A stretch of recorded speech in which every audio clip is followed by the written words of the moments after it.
আলোর আমন্ত্রণ ইউটিউব চ্যানেলে বন্ধুদের স্বাগত। বন্ধুরা, আজকের ভিডিওতে আমি তোমাদের সাথে আলোচনা করব ইডাব্লিউএস অর্থাৎ ইকোনমিক্যালি উইকার সেকশন, আর্থিকভাবে অনগ্রসর শ্রেণীর প্রসঙ্গ নিয়ে। 10% reservation in government job and educational institute for the EWS economically weaker section of the general categories was approved by the union council of India the year of 2019।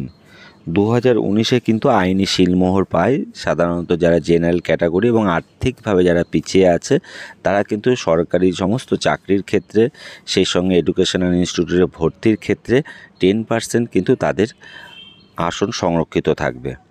আজকের ভিডিওতে আমি তোমাদের সাথে একজন জেনারেল ক্যাটাগরির ক্যান্ডিডেট কিভাবে ইডাব্লিউএসের কোটার আওতায় আসবে সেই প্রসঙ্গই তুলে ধরবো। বন্ধুদের বলবো ভিডিওটি স্কিপ না করে প্রথম থেকে শেষ পর্যন্ত দেখবার জন্য। আর বন্ধু, ভিডিওটি যদি তোমাদের ভালো লাগে, কাজে আসে, এমন অনেক কাজের প্রয়োজনীয় ভিডিও খুব সহজেই পেতে চ্যানেলটিকে সাবস্ক্রাইব করে রাখবার জন্য অনুরোধ করি। এবার আমরা দেখে নিই ইডাব্লিউএস সার্টিফিকেট করার ক্ষেত্রে কী কী ক্রাইটেরিয়া রয়েছে।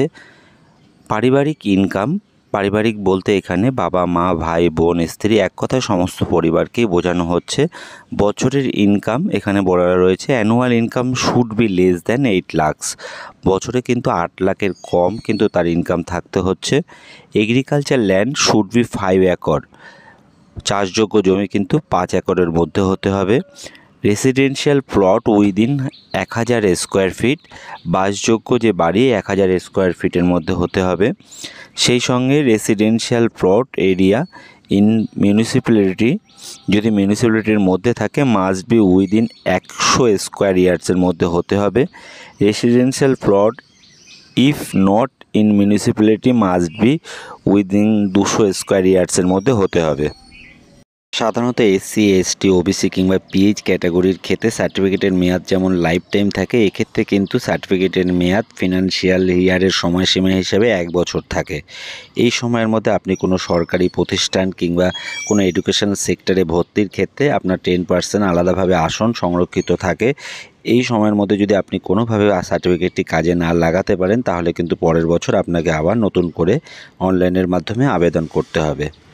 আবেদনের ক্ষেত্রে কিন্তু সাধারণত প্রথমে ইডাব্লিউএস অফিসিয়াল যে ওয়েবসাইট, এখানে কিন্তু আপনাকে প্রথমে অ্যাপ্লাই করতে হবে। অ্যাপ্লাই করার পর ইন্সপেক্টর লেভেল ভেরিফিকেশন হবে। এক্ষেত্রে কিন্তু সরকারি আধিকারিক আপনার বাড়িতে এসে আপনার জমি কিংবা আপনার বাসযোগ্য যে বসত বাড়ি সমস্তটাই কিন্তু তারা দেখবে। এরপর কিন্তু বিডিও লেভেল ভেরিফিকেশন হবে। বিডিও লেভেলের পরে এসডিও লেভেল ভেরিফিকেশন হয়। এরপর কিন্তু অ্যাডমিনিস্ট্রেশন লেভেল। এই সমস্ত ভেরিফিকেশনগুলো কমপ্লিট হয়ে যাওয়ার পর আপনি কিন্তু অফিসিয়াল ওয়েবসাইট থেকে সার্টিফিকেটটি জেনারেট করতে পারবেন। এবার আমরা দেখে নিই কীভাবে আমরা অনলাইনের মাধ্যমে ইডাব্লিউএস সার্টিফিকেটের আবেদনটি করব। সার্টিফিকেট wb.gov.in টাইপ করার পর এখানে তোমরা অফিসিয়াল যে ব্যাকওয়ার্ড ক্লাস ওয়েলফেয়ার ডিপার্টমেন্ট, এই অপশানে তোমরা আসছো। এখানে কিন্তু দেখো ইডাব্লিউএস যে লেখা রয়েছে, আমি একটি তীর চিহ্ন দিয়ে দেখিয়ে দিচ্ছি। এই অপশানে তোমরা যখন ক্লিক করছো, এখানে apply for EWS, edit application, application check certificate, reprint application আর অ্যাকনলেজমেন্ট স্লিপ, ডাউনলোড সার্টিফিকেট। এখান থেকে কিন্তু তোমরা অ্যাপ্লিকেশান না যেমন আবেদনও করতে পারছো, ভুল হলে কারেকশান করতে পারছো। সেই সঙ্গে কিন্তু তোমাদের সার্টিফিকেট এখান থেকে সরাসরি ডাউনলোড করতে পারছো। এখানে প্রথমে অ্যাপ্লাই ফর ইডাব্লিউএস এই অপশানে যখন ক্লিক করছো, অনলাইনের মাধ্যমে আবেদনের যে পেজটি এখানে অ্যাপ্লাই হচ্ছে। এক্ষেত্রে প্রথমেই অ্যাপ্লিকেশন ফর ইডাব্লিউএস স্টেটের জন্য না সেন্ট্রালের জন্য। এক্ষেত্রে কিন্তু যদি তোমাদের সেন্ট্রাল অপশানে ক্লিক করো, সেক্ষেত্রে তুমি স্টেটে যে অলরেডি প্রসেস ইডাব্লিউএস যদি এর আগে কখনো করে থাকো, তখন প্রসেস অপশানে থাকে, সেক্ষেত্রে তোমাকে ইয়েস করতে হবে।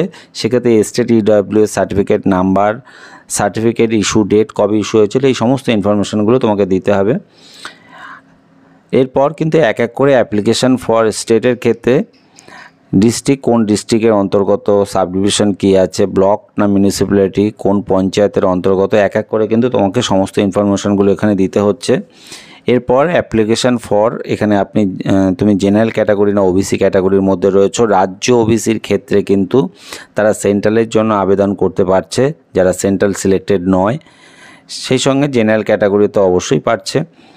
এখানে কিন্তু জেনারেলের মধ্যে যেটা রয়েছে ব্রাহ্মণ, কায়স্থ, মাহিষ্য, বৈদ্য, এগুলো কিন্তু তোমাদের যে সাবকাস্ট যেটা রয়েছে, এটা তোমাদের দলিল থেকে তোমাদের দেখে নিতে হবে। একাধিক যে সাবকাস্ট রয়েছে, এরপর কিন্তু তোমাকে যে ওবিসির আওতায়ভুক্ত হলে তোমরা ওবিসি এ না বি এর মধ্যে রয়েছে, এরপর ওবিসি এ হলে সাবকাস্ট কি রয়েছে এখানে কিন্তু তোমাকে তার উল্লেখ করতে অ্যাপ্লিকেশানে নিজের যে অ্যাপ্লাই করছে অ্যাপ্লিকেন্টের নাম, বাবার নাম, মোবাইল নাম্বার, ইমেল আইডি এক এক করে এগুলো সমস্ত বসানোর পর ডকুমেন্টস রিকোয়ার্ড এখানে অ্যাটলিস্ট ওয়ান যে কোনো একটি আধার কার্ড নাম্বার কিংবা খাদ্যসাথী নাম্বার যে কোনো একটি কিন্তু বসাতে হচ্ছে। বসানোর পর এরপর কিন্তু অ্যাপ্লিকেন্টের ডেট অফ বার্থ, জন্মের তারিখ, প্লেস অফ বার্থ অর্থাৎ কোথায় জন্মস্থান, ডিস্ট্রিক্ট, থানা, সেই সঙ্গে ভিলেজ, এইভাবে কিন্তু এক এক করে সমস্ত ইনফরমেশনগুলো বসানোর পর এখানে কিন্তু তোমাকে নেক্সট অপশানে যে আছে এখানে তোমাকে এখানে কিন্তু সেকেন্ড যে পেজটি আছে এখানে কিন্তু অ্যাপ্লিকেন্টের অ্যাড্রেস, পার্মানেন্ট অ্যাড্রেস এখানে অ্যাটলিস্ট ফর লাস্ট 6 মান্থ যে কোথায় রয়েছে তুমি তার কিন্তু তোমাকে এখানে এক এক করে অ্যাড্রেস, প্রেজেন্ট অ্যাড্রেসের ক্ষেত্রে পার্মানেন্ট অ্যাড্রেস তোমাকে স্থায়ী বাসিন্দা কোথাকার এখানে কিন্তু তোমাকে উল্লেখ করতে হচ্ছে। প্রেজেন্ট এবং পার্মানেন্ট একই থাকলে এখানে ইয়েস অপশানে ক্লিক করে কিন্তু ন্যাশনালিটি, রিলিজিয়ান, ধর্ম, জেন্ডার, মেল ফিমেল দুজন কিন্তু লোকাল রেফারেন্স, তাদের নাম এবং তাদের অ্যাড্রেস এখানে তোমাকে বসাতে হচ্ছে। এরপর কিন্তু where the applicant or his family migrate for other state বা কান্ট্রি, যদি অন্য দেশ বা অন্য কোনো রাজ্যে থেকে থাকে সেক্ষেত্রে কিন্তু তোমাকে ইয়েস করে ওয়েস্ট বেঙ্গল ইন ইয়ার্স কতদিন থেকে এখানে আছে সে কিন্তু এখানে উল্লেখ করবে। এইভাবে কিন্তু সমস্ত ফর্মটি ফিল আপ করার পর এখানে নেক্সট অপশানে ক্লিক করবে। নেক্সট অপশানে ক্লিক করার পর এখানে কিন্তু অ্যাপ্লিকেন্টের কিন্তু ফটো 100 কেবির মধ্যে ফটো হবে, এখানে কিন্তু স্ক্যান করে আপলোড করতে হবে।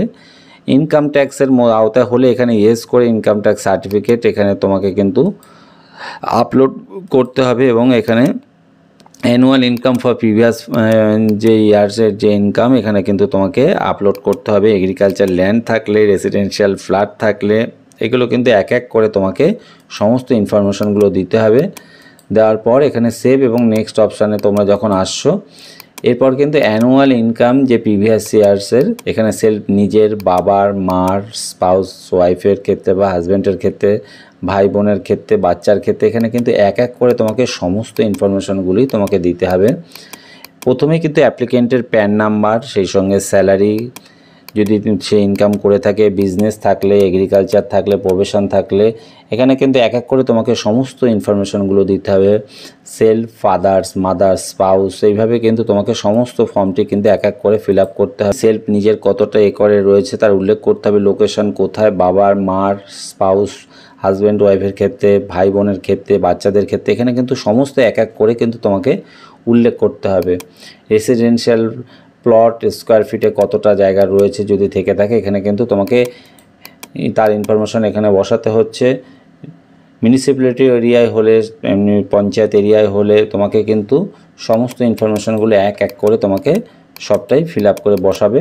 বসানোর পর এখানে কিন্তু আধার কার্ড বা খাদ্যসাথী কার্ড লাগছে আবেদনকারীর, EPIC card or citizen certificate of the applicant or parents এখানে কিন্তু document, citizen certificate, voter card কিংবা সিটিজেনশিপ সার্টিফিকেট তাকে কিন্তু একটু দিতে হচ্ছে। PAN card of applicant and other family members এখানে কিন্তু যে যাদের প্যান কার্ড আছে তাদের কিন্তু ফ্যামিলি মেম্বারদের মধ্যে প্যান কার্ড জমা দিতে হচ্ছে। Birth certificate issued by the competent authority, birth certificate যদি থেকে থাকে কিংবা অ্যাডমিট কার্ড কিংবা caste certificate of Madhyamik or equivalent examination কিংবা মাধ্যমিকের অ্যাডমিট কার্ড বা সার্টিফিকেট, সেই সঙ্গে কিন্তু ITR for the past 3 years applicant and others family member যদি থেকে থাকে তাহলে দিতে হবে। Income certificate issued by the competent authority, একটা ইনকাম সার্টিফিকেট, ভিডিও ইনকাম তোমাকে কিন্তু বার করে এর সঙ্গে জমা দিতে হচ্ছে। Residential certificate, domicile in West Bengal, একটা স্থায়ী বাসিন্দার সার্টিফিকেট দিতে হচ্ছে। সার্টিফিকেট কপিস ফর ROR আর পর্চা রেজিস্টার ডিড যে কোনো একটি কিন্তু তাকে জমা করতে হচ্ছে অ্যাপ্লিকেন্টকে। Caste certificate support by the caste from the pradhan of gram panchayat or chairman of municipal or councillor of municipal corporation যে কোনো একজনের কিন্তু সার্টিফিকেট ইন সাপোর্ট কাস্টের যে সাপোর্ট সার্টিফিকেট যে কোনো একজন থ্রু কিন্তু তোমার তাকে দিতে হচ্ছে। সেলফ ডিক্লারেশন আবেদনকারীকে কিন্তু অ্যানেক্সার বি ফর্মটির মধ্য থেকে একটি সেলফ ডিক্লারেশন সার্টিফিকেট জমা করতে হচ্ছে। মোটামুটি এই ডকুমেন্টসগুলো কিন্তু অনলাইন ফর্ম ফিল আপের সঙ্গে সঙ্গে এগুলো কিন্তু আবেদনের ক্ষেত্রে লাগছে। এই সমস্ত এই অপশানগুলোকে তোমাকে এক এক করে অপশানে তোমরা যখন ক্লিক করছো your application has been submitted successfully এই অপশান কিন্তু তোমার এখানে চলে আসে। এখান থেকে কিন্তু তোমরা view acknowledgement slip, view application form, এক এক করে সমস্ত ফর্মগুলো তুমি প্রিন্ট আউট করে নিতে পারছো। ফর্মটি ফিল আপ হওয়ার পর তার সঙ্গে রিকোয়ার্ড ডকুমেন্টস যেগুলো বললাম এগুলো সমস্ত যোগ করে তোমাদের কিন্তু লোকাল যে বিডিও অফিস তোমাকে কিন্তু এগুলো জমা করতে হচ্ছে। এরপর কিন্তু সরকারি আধিকারিক কিন্তু তোমার বাড়িতে এসে ভেরিফিকেশান করবে। এরপর বিডিও, এসডিও এবং অ্যাডমিনিস্ট্রেশন লেভেল এই সমস্ত ভেরিফিকেশানগুলো অফিসিয়ালি কমপ্লিট হয়ে যাওয়ার পর তোমরা কিন্তু অফিসিয়াল ইডাব্লিউএস ওয়েবসাইট থেকে কিন্তু সার্টিফিকেট ডাউনলোড অপশানে তোমাদের যে অ্যাকনোলেজমেন্ট নাম্বারটি বসে খুব সহজেই কিন্তু অফিসিয়াল ওয়েবসাইট থেকে সার্টিফিকেটটি ডাউনলোড করে নিতে পারবে। বন্ধুদের বলবো, ভিডিওটি বোঝার ক্ষেত্রে যদি তোমাদের কোনো সমস্যা থেকে থাকে তোমরা অবশ্যই আমাকে কমেন্ট বক্সে প্রশ্ন করে জানাতে পারো। আর বন্ধু, ভিডিওটি যদি তোমাদের ভালো লাগে, কাজে আসে এমন অনেক কাজের প্রয়োজনীয় ভিডিও খুব সহজেই পাওয়ার জন্য চ্যানেলটিকে সাবস্ক্রাইব করে রাখবার জন্য অনুরোধ করব। ধন্যবাদ।